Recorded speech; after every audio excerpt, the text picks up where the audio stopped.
নেকড়ে বাঘ ও ভেড়ার বাচ্চা। একদা কোনো এক স্থানে এক ভেড়ার বাচ্চা ছিল।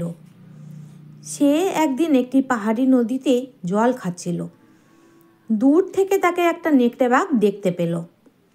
নাদুস নুদুস ভেড়ার বাচ্চাটিকে দেখে নেকড়ের জিভ দিয়ে জল পড়তে লাগলো। কিন্তু লোভ হলে কি হবে? ভেড়ার বাচ্চাটাকে ধরতে হলে একটা অজুহাত তো থাকা চাই। মনে মনে এক ফোন দিয়ে আটল নেকড়ে। হ্যাঁ, একটা অজুহাত তার মাথায় এসেও গেল। নেকড়ে তখন ভেড়ার বাচ্চাটাকে ডেকে বলল, এই, তুই আমার জল ঘোলা করছিস কেন?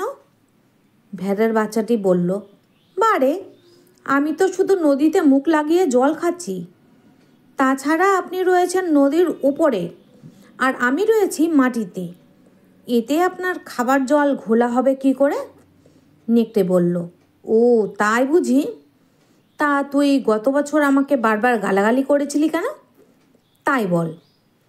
এরপর ভেড়ার বাচ্চাটা উত্তর দিল, এ কি বলছেন আপনি? আমার বয়স তো মাত্র 6 মাস। গেল বছর তো আমি জন্মাইনি। নেকড়ে তখন মুখ খিচিয়ে বলল, জন্মই হয়নি। আবার বড়দের মুখে মুখে তর্ক করা। খুব ডেপো হয়ে গেছিস তাই না? তা ওসব কথাতে ভুলছি না, আমি তোকে খাবই। এই বলে নেকড়ে ভেড়ার বাচ্চার ওপর লাফিয়ে পড়ে কচমাচ করে কচি মাংস চিবিয়ে খেতে লাগলো। উপদেশ: দুর্জন ব্যক্তিমাত্রই নানা ছল করে নিজের স্বার্থসিদ্ধি করে থাকে।